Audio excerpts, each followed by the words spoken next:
Bonjour à tous, nous revoici pour un défi du mois de mars. Je n'en ai pas fait en février, je m'en excuse. Le mois de janvier est passé très vite, le mois de février aussi, soit dit en passant. Bon, en même temps, le mois de février, il a que 28 jours, sauf que cette année, il en a 29. Mais bon, ça reste un mois plus court que les autres, donc on a l'impression qu'il passe plus vite quand même. Bref, on s'en fout. Donc, j'en ai pas fait le mois dernier, mais j'en fais un ce mois-ci, hein, comme d'hab. Je vérifiais que j'avais bien accroché le micro, j'ai eu un doute d'un coup. Donc, comme d'hab, je vais vous montrer des petits objets. Vous choisirez parmi les 3 objets, car il y a 3 tirages, comme d'hab, toujours. Mais je répète au cas où il y ait des nouveaux qui arrivent. Donc, je vous présente 3 objets. Vous choisissez un des objets. Une fois que vous avez choisi votre objet, vous pouvez aller dans la description, pour, aller directement au timing du tirage qui correspond à l'objet que vous aurez choisi. Pour connaître vos défis, je vais utiliser un oracle de Béline, le petit Béline.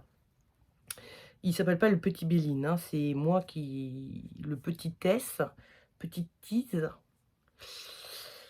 le rend plus petit parce que je l'aime. D'ailleurs, j'ai suivi une formation de Kevin Meunier sur l'oracle de Béline, une formation qui est hyper intéressante. Très sincèrement, le Béline a des côtés, alors c'est un oracle qui a pas vraiment besoin de formation. Vous pouvez acheter tous les livres que vous voulez, vous trouverez toujours les mêmes choses dedans. C'est un oracle qui est assez simple, voilà, c'est des mots-clés, des idées, clés, bref, on le comprend assez vite, c'est pas trop le problème. Mais, il a, plein de trucs mystérieux autour de lui. Notamment sur, comment il a été conçu, pourquoi, enfin par qui, non, on sait par qui, mais comment, pourquoi il en est arrivé à faire cet oracle comme ci, comme ça et tout ça. On a très peu de traces et il faut, creuser. Je comprends même pas comment, si peu de gens ont creusé le sujet. Je comprends pas comment on n'a pas essayé de comprendre, parce que ça s'appelle l'oracle de Béline, mais en fait ça a été créé par le mage Edmond. Je me rappelle plus des vrais noms de chacun, mais Marcel Béline, il a un autre nom, c'est Marcel je sais pas quoi et le mage Edmond, il a un autre nom aussi, je m'en rappelle plus. Je suis désolée, je suis un peu nulle là-dessus, mais toujours est-il que c'est pourquoi on n'a pas creusé un peu plus? On a en gros, hein, sur l'oracle de Béline, la source première, c'est celle-ci, c'est le livret. Donc là, hop là, j'avais mis des petits post-it dedans. Il faut savoir que, voilà, là, on passe à la version anglaise, d'accord? Donc l'oracle de Béline, voilà tout ce qu'on sait de l'oracle de Béline. Donc, où Béline raconte que, il a vécu dans la rue, il a officié, c'était un voyant. Il a officié dans la rue dans laquelle avait officié un siècle plus tôt le mage Edmond, qui était un mage très connu et un voyant très connu également. Et donc, la personne qui avait, vraisemblablement, récupéré la maison de Edmond, je sais pas si c'était une descendante ou quoi, on ne sait pas. Donc voisine de Béline et donc consultante de Béline lui avait dit: «Écoutez, moi je vais vendre la maison ou je me casse en tout cas, je déménage et je dois faire du tri dans tout ce qu'il y a et notamment dans mon grenier, il y a plein de documents qui concernent la voyance donc ça devrait vous intéresser». Et Béline a donc fini par récupérer après des péripéties parce qu'il raconte qu'au début, il s'en foutait un peu et puis la dame, elle a insisté et elle a commencé à dire qu'elle allait passer tout ça par le feu et que donc du coup, ça l'avait décidé à aller chez sa voisine, consultante, pour aller chercher ces trucs et que là-dedans, il avait trouvé, des restes d'écrits de Edmond et notamment ce petit jeu, cet oracle qu'il a, très humblement appelé l'oracle de Béline, hein.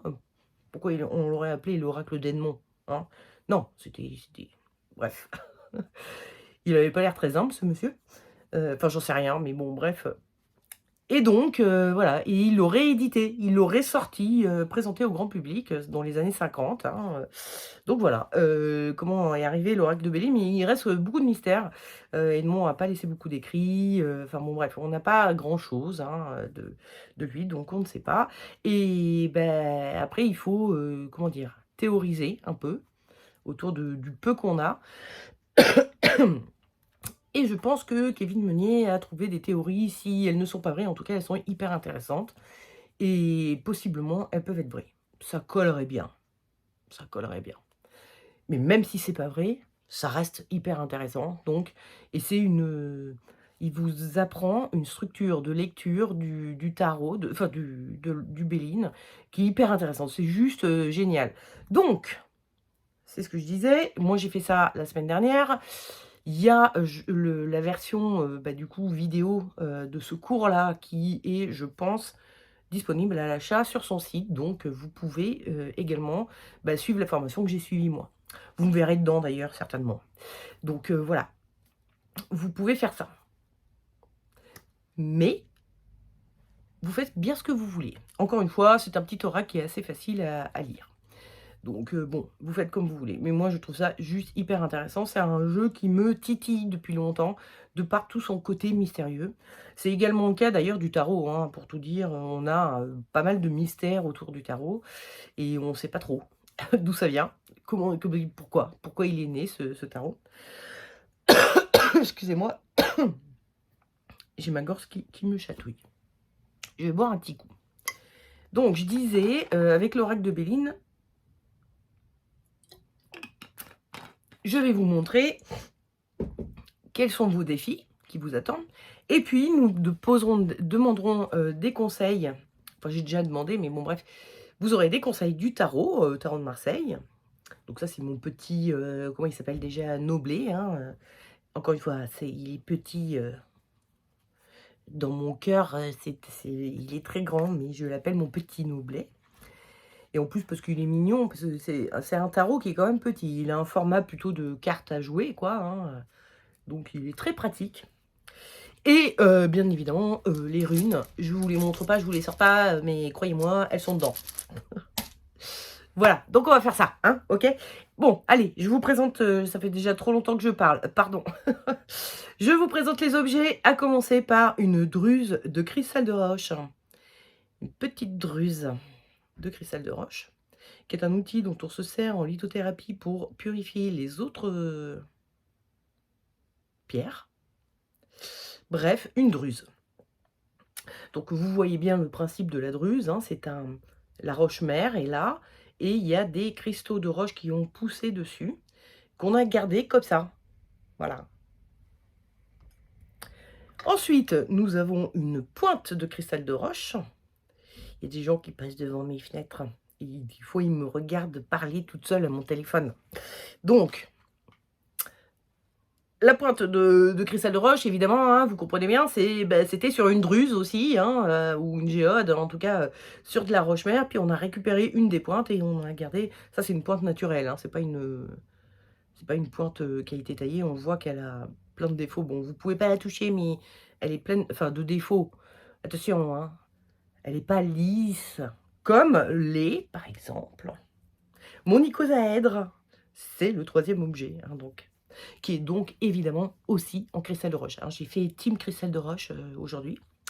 Donc l'icosaèdre, donc là il est taillé par un humain, hein. Ça c'est pas une forme qui se fait normalement, hein, dans la nature. Ça a été taillé par un humain et donc on sent bien que toutes les faces sont hyper lisses. L'icosaèdre, c'est un des solides de Platon qui a 20 faces. Voilà. Donc bon, je me rappelle pas le nom de tous. Il y a la pyramide, le cube.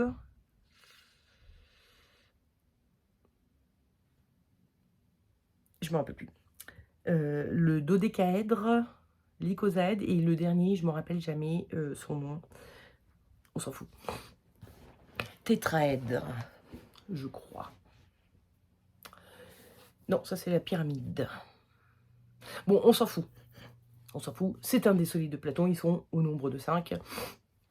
Bien qu'évidemment, il y a des gens qui ont voulu que ça colle avec les chakras. Hein. Donc, ils en ont rajouté 2. La sphère et la Merkaba. Une Merkaba, j'en ai une ici. Je vous l'avais déjà montré, je crois. Voilà, c'est ça, une Merkaba. C'est pareil, hein, c'est un facettage spécial. Bon, bref, on s'en fout. Comme ça correspondrait, il y en a 7, comme les 7 chakras principaux, blablabla, mais bon, hein, Platon, enfin les solides de Platon, c'est vraiment 5 objets. On s'en fout. Voilà, vous avez plusieurs objets en cristal de roche, donc une druse, une pointe et un icosaèdre. Donc, c'est pas très présentable à ce que je fais. Attendez, je vais c'est toujours très, en fait, si je vous montrais ma table, ce serait plus, pratique, hein, évidemment, voilà, vous auriez moins de enfin, ce serait plus pratique, hein, clairement, mais vous verriez pas ma tête.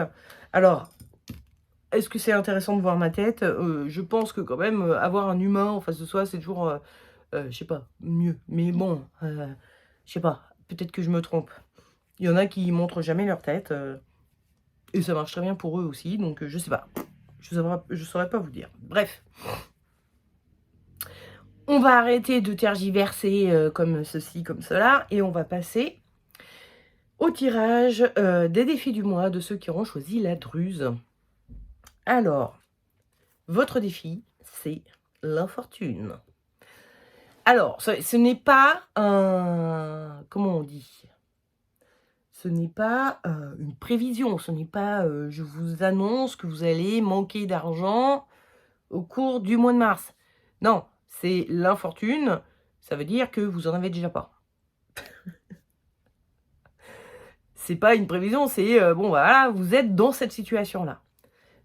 Il va falloir que vous alliez chercher de l'argent, trouver des ressources financières. Alors ça peut être parce que, bah, vous êtes en manque d'argent, vous-même personnellement, ou ça peut être parce que vous avez un projet qui coûte un peu d'argent et il faut trouver des solutions pour trouver l'argent pour mettre en place le projet. Donc il y a parce que vous voyez bien que cette dame, c'est donc une vieille dame, elle fait un peu la manche, quoi. Donc il y a cette notion un petit peu de, votre défi, ça va être de trouver les ressources financières ou pour vivre ou pour, faire votre projet. Voilà. Alors, attendez que je me mélange pas. Le conseil du tarot, c'était le diable avec Bercano. Et le déconseil, je vais essayer de tout tenir en main. Mais ça ne marche pas, hein. Décidément, c'est agaçant. Alors, attendez. Le déconseil. Alors, on voit pas bien les runes. Attendez, je vous montre les runes. Le déconseil, attendez, on va faire les choses en l'ordre. C'est donc l'étoile et Manaz. Ok, étoile, Manaz.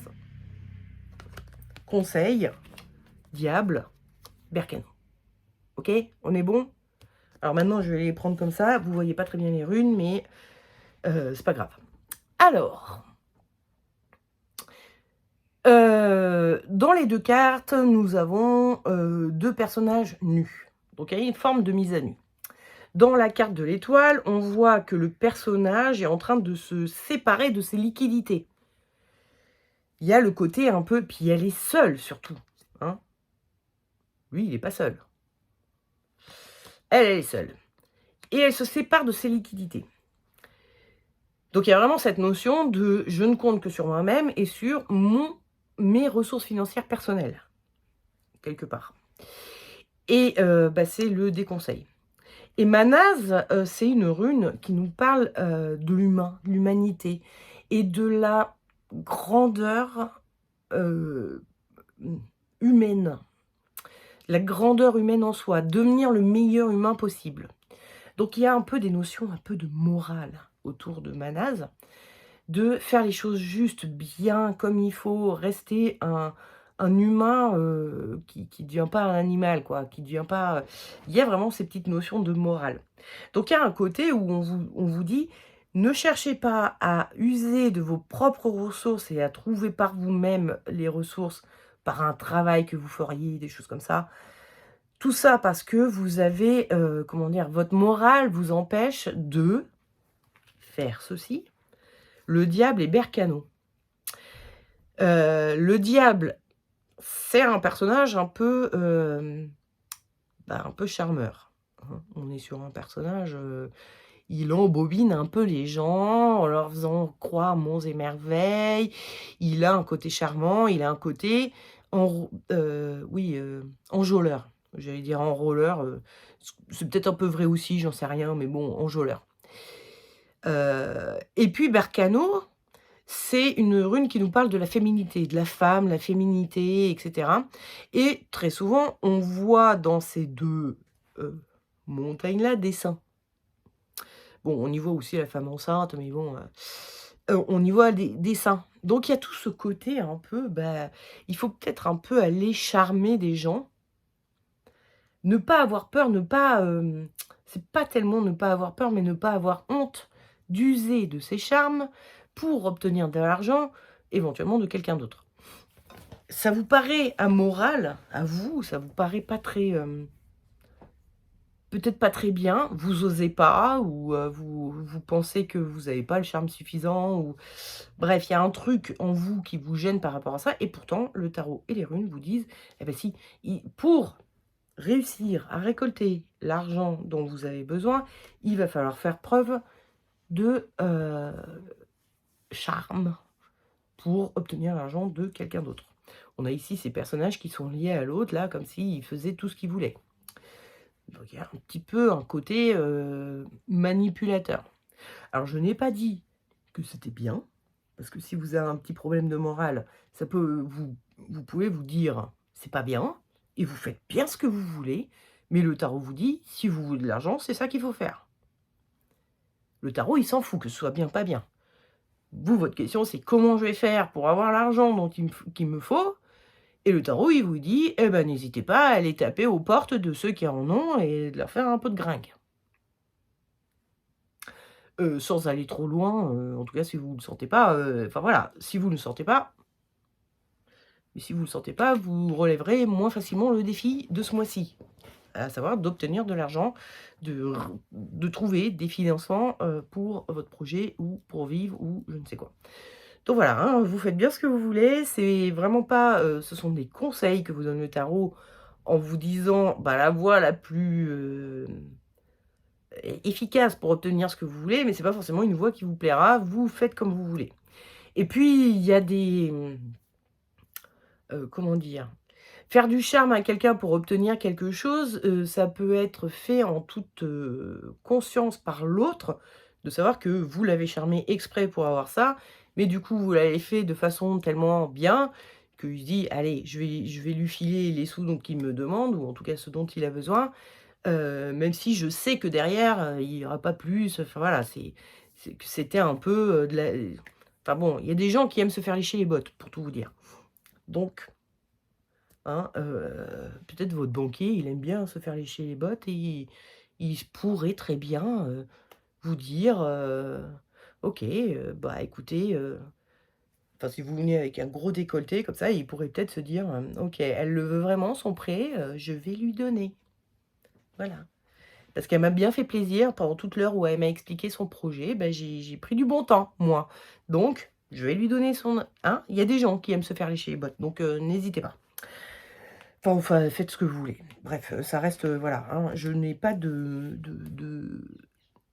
je suis pas là pour vous dire, ce qui est moralement bon de faire, hein. Je suis là pour vous conseiller dans vos problématiques. Donc, voilà. Après, à vous de voir. Bon, on va passer au tirage de ceux qui auront choisi la pointe de quartz ou de cristal de roche. Cristal de roche qui est du quartz, hein, mais bon, bref. Qui est du quartz, transparent comme ça. On appelle cristal de roche à partir du moment où il y a une transparence. Parce que le quartz, il peut être tout blanc aussi, hein, vous savez, on en voit un peu partout, hein, du quartz, il y en a partout. Il y en a des roses aussi, le quartz rose, bon bref, il y en a de toutes sortes de couleurs.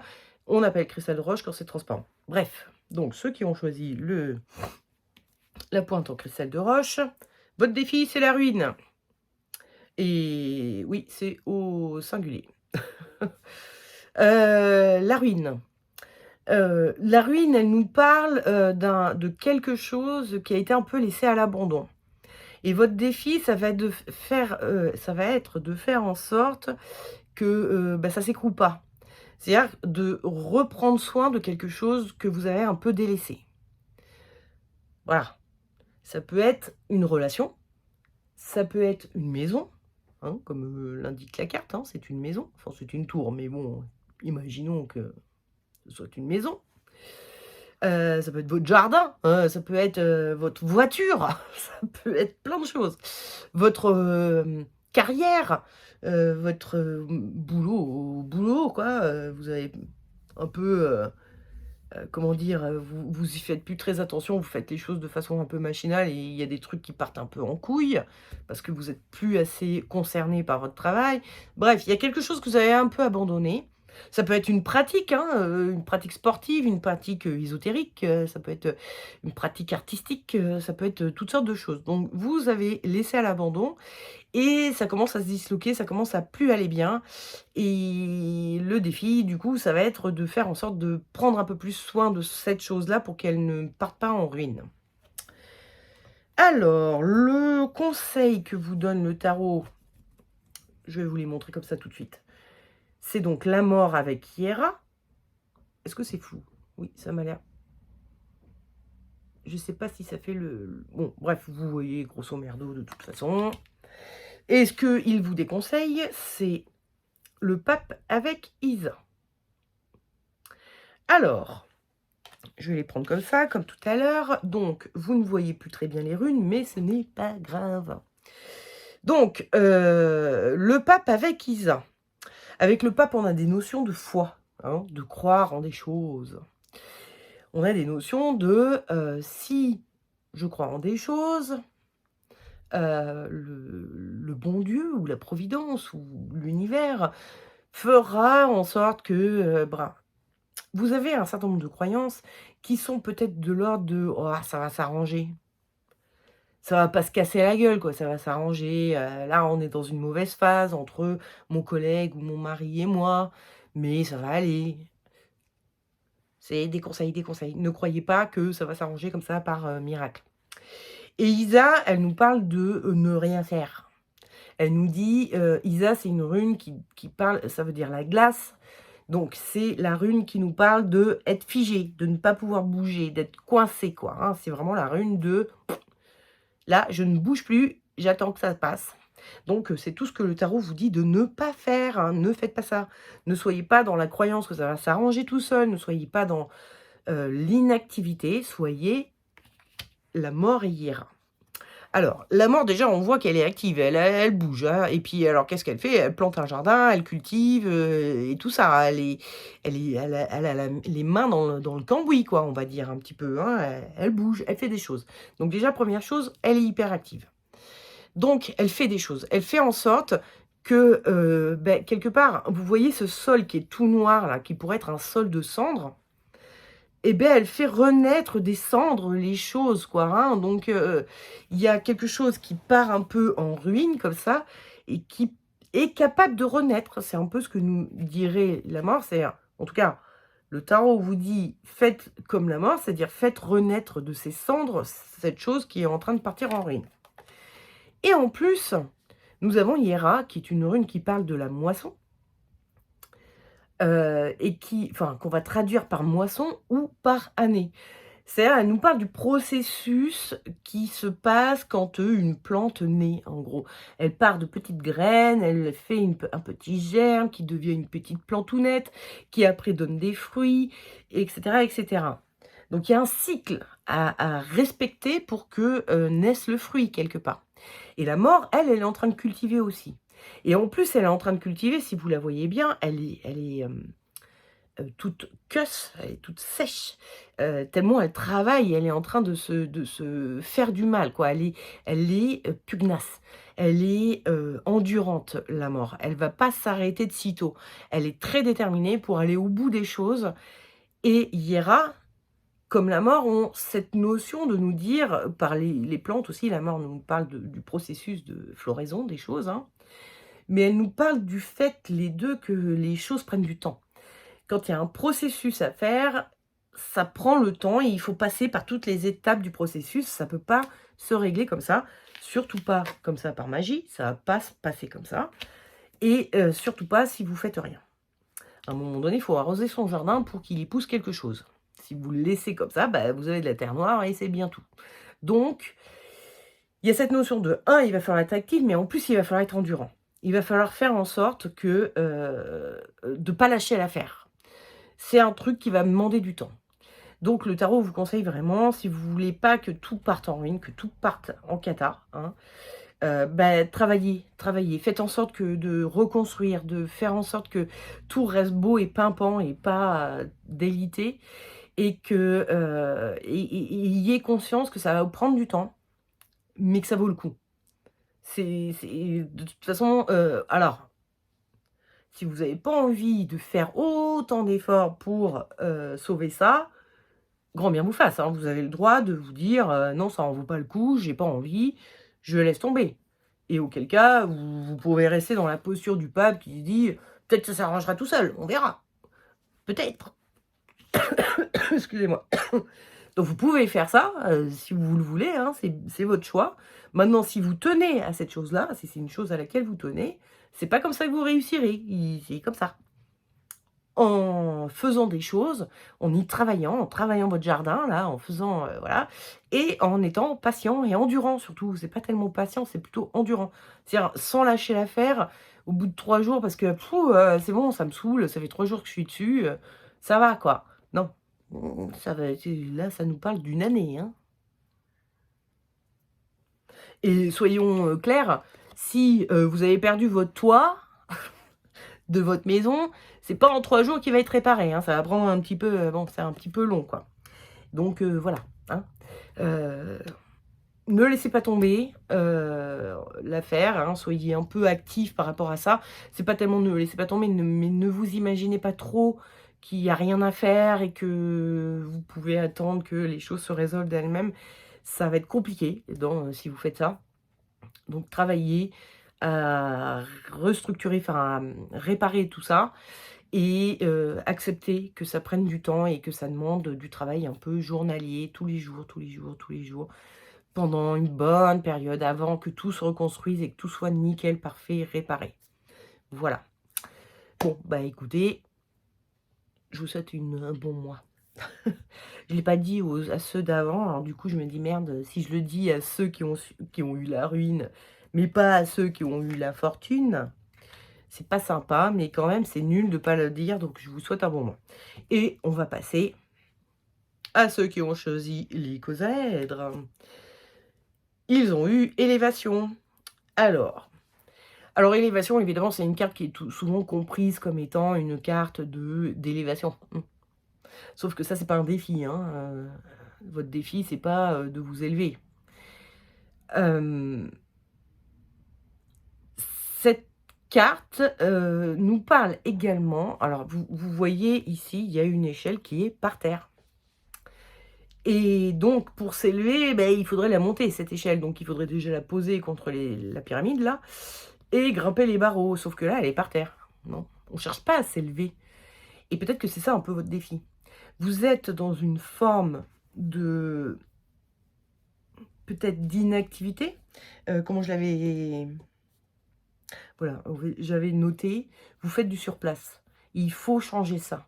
Vous voulez, en tout cas, j'imagine que vous sentez que, bah, vous faites du surplace. Vous êtes un peu sur un niveau comme ça sur lequel vous restez. Vous avez sûrement accompli des choses, donc grimper des étapes, hein, voilà. Mais là, ça fait un moment que vous faites un peu du surplace, c'est un peu toujours au même niveau et vous aspirez à plus haut, mais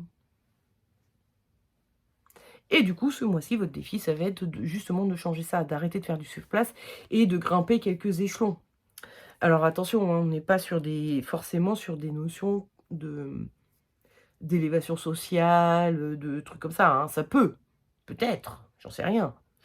Mais ça peut être aussi tout simplement, d'élévation personnelle, d'accomplir des choses, hem, enfin, en fait, moi, ce qui m'a vraiment marqué quand j'ai tiré cette carte, c'est cette, échelle qui est là et qui on ne monte plus rien, on n'a plus du tout de défi, on fait du surplace, on reste dans un truc qui est un peu, plan-plan et heu, pas très dynamisant pour l'esprit, quoi.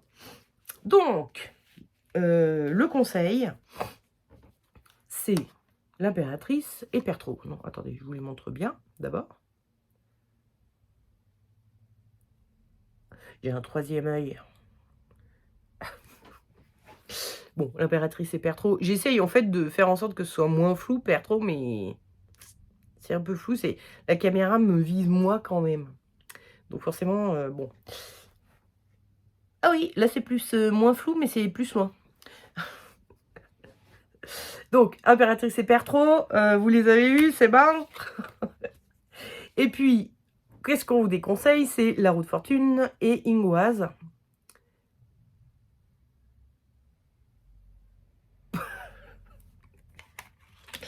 Alors, que nous disent toutes ces cartes et runes? Donc comme ça, maintenant je mets mes gros doigts sur les runes, donc vous les voyez plus vraiment, mais bon, c'est pas grave, hein, ça cache en plus des parties de la carte, mais bon. Oui, il faudrait que je filme sur une table des fois. J'ai pas le matériel pour, quoique si, en fait je dis de la merde. J'ai un trépied qui peut se pencher, mais c'est juste que je trouve ça un peu nul de pas avoir quelqu'un en face, dans une vidéo. Bon, on verra. À étudier. Donc, qu'est-ce qu'il faut pas faire? Perdre trop et pas du tout. Roue de fortune et Yngoise. Alors Yngoise, c'est une rune qui nous parle, du dieu Ing. Oui, c'est ça, Ing. Qui est un dieu qu'on associe aussi à Frey. C'est-à-dire que c'est peut-être comment dire? L'ancêtre de Frey, pas l'ancêtre, mais disons, il était, le dieu de la fertilité, avant et puis après il est devenu Frey. Ou alors c'est un des fils de Frey et un des fils d'Ingwaz, enfin d'Ing, pardon. Bref, on ne sait pas trop, c'est un dieu un peu, perdu, on va dire, dont on ne sait pas grand-chose. En tout cas, c'est un dieu dont on sait qu'il est lié à la fertilité, tout comme Frey. Donc, on est sur, des notions de fertilité, OK. Mais, cette rune, alors moi, elle est dessinée d'une certaine manière. C'est-à-dire que, on a des, cette rune peut être dessinée comme ça aussi, sans les petits traits qui partent. Cette forme-là nous parle de, concentrer l'énergie en nous. Cette forme-là pourrait nous parler, de plus, une fois qu'on a concentré l'énergie, de pouvoir l'expanser. Explication qui, donc, pourquoi je vous dis ça? Car avec la roue de fortune, on a la notion de la petite manivelle qui est dans notre cerveau là. Vous pensez à des choses, vous avez des projets, vous avez des choses qui vous permettraient d'avancer, des idées de... Je sais pas, si c'est, par rapport à votre carrière, vous vous dites, «Bon, ça fait assez longtemps que je suis dans ce poste, mais moi je briguerais bien ce poste-là», en fait. Je pense qu'à l'heure où mes compétences me permettraient d'aller dans ce poste-là, pardon, et donc, de m'élever un peu. Donc ça, c'est, si on parle d'élévation sociale et tout ça. Mais ça peut être toutes sortes de projets, hein. Peut-être que c'est tout simplement un voyage, votre projet, hein, de vous dire, «Bon, c'est bon, là, je commence à stagner, je vois toujours les mêmes gens, toujours les mêmes, bâtiments, toujours les mêmes, têtes tous les jours». Voilà, et peut-être que c'est ça où vous vous dites: «Ah, j'ai l'impression de faire du surplace et d'être dans un quotidien hyper étriqué et tout ça». Et donc, votre idée, c'est de faire un voyage. Mais sauf qu'on est là, à l'état, de «j'y pense», dans ma tête, mais je garde ça pour moi, hein. Il y a un côté un peu, vous voyez que ces personnages ne maintiennent pas la manivelle, de la roue. Ils sont accrochés dedans, ils peuvent pas en sortir tant que quelqu'un n'arrête pas le bordel, quoi. Pardon? Et Yngoise a cette notion-là aussi d'accumuler, accumuler, accumuler, accumuler, mais sans jamais faire rejaillir. Donc en gros, je pense que le propos, de la carte et de la rune, c'est de dire: «Ne gardez pas ça pour vous». C'est un projet que vous avez dans votre tête, mais sur lequel vous ne vous êtes peut-être pas exprimé. Et donc justement, l'impératrice, c'est une carte qui nous parle du fait de s'exprimer, de dire les choses. L'impératrice, c'est un personnage qui est donc la femme de l'empereur, hein, donc quelque part assez, important. Et elle n'a aucun problème pour dire aux uns et aux autres ce qu'ils doivent faire, ce qu'ils ne doivent pas faire. Bref, c'est une carte qui nous parle de communication. C'est aussi une carte très féminine, donc qui va nous parler évidemment de communication et d'être capable de parler de ses états d'âme également.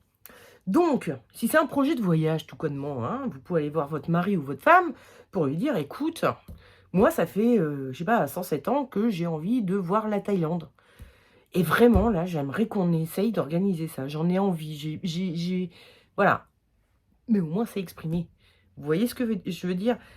Tant que ça reste dans votre tête et que vous vous dites: «Ah là là, oui», mais si vous le dites pas et il s'agit de le dire pour dire, c'est pas que de le dire, hein, parce que vous pouvez très bien avoir dit à votre mari ou à votre femme: «Ah là là, je rêverais de voir la Thaïlande» et puis en rester là. Il s'agit de dire: «Je veux voir la Thaïlande et en fait, j'aimerais bien qu'on la voie cette année». Donc, est-ce que tu penses que c'est possible d'envisager un voyage? Quand est-ce qu'on peut l'envisager? À quel moment tu vas pouvoir prendre des vacances? À quel moment, tu auras les sous pour payer le billet? Veux-tu qu'on regarde le prix des billets et quelle est la période la moins chère et si ça peut coller avec nos vacances? Il y a une question heu, de le dire, mais en disant clairement les choses. C'est-à-dire que c'est pas juste: «Ah là là, j'aimerais», non, c'est: «Je veux». C'est pas j'aimerais, c'est je veux et il faut que ça se fasse. Donc voilà. Ce qui veut pas dire que ça se fera. Il s'agit d'exprimer la chose. C'est pas du tout ça. Et avec le cornet à dés, hein, donc ça c'est Perthro. Perthro, c'est une rune, qu'on associe au cornet à dés, qu'on associe au destin et au hasard un peu aussi. Il y a un côté où, je lance les dés et j'attends de voir le résultat. Je lance le projet, je lance l'idée du projet en tout cas, j'en parle et je vois où ça atterrit. Peut-être que votre mari, lui, il va vous dire, «Alors non, moi vraiment, ça m'intéresse pas du tout, j'ai pas du tout envie de voir ça». Mais demain, vous parlez avec, votre collègue ou votre meilleur ami et vous lui dites ça: «J'aimerais vraiment aller voir la Thaïlande», par exemple, hein, on reste sur notre, exemple, de Thaïlande et bah, votre collègue, lui, il va vous dire: «Ah ouais, moi aussi ça me ferait grave kiffer, dis donc, tu veux pas qu'on le fasse ensemble?» Vous jetez le l'idée en l'air comme ça, là, vous la jetez et vous voyez les retombées. Qui va dire: «Ah ouais, moi aussi ça m'intéresse» ou pas? Qui va dire, «Ah ouais, mais moi je peux t'aider, j'ai déjà fait ça. Attends, je vais te donner, le guide du retard de la Thaïlande que j'ai acheté avant d'y aller».